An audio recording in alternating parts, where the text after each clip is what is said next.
Ja, gute Abend, Gemeinde. Da bin ich wieder, euer Dr. Kölsch. Ich habe mir mal jetzt noch andere Gedanken gemacht. Und zwar geht es um den Seelenfrieden. Ihr kennt das ja sicher.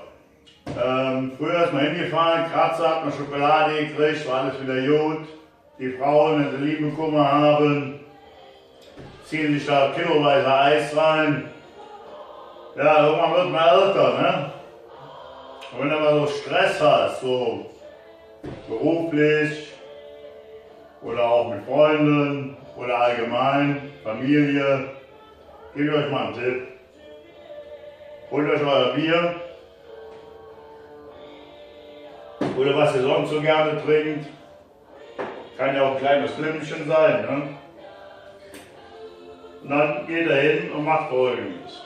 Stellt euch da alles so schön hin, kauft euch ein schönes Brötchen, schneidet euch das auf, natürlich frisch. Ne?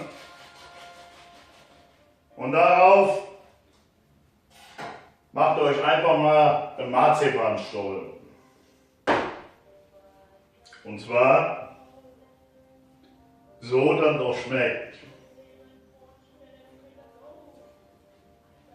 So ungefähr. Dann macht eure Lieblingsmusik, Alexa, Lautstärke 10.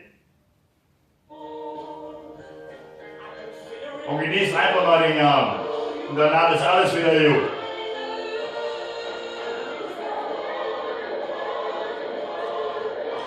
In diesem Sinne, schönen Abend noch.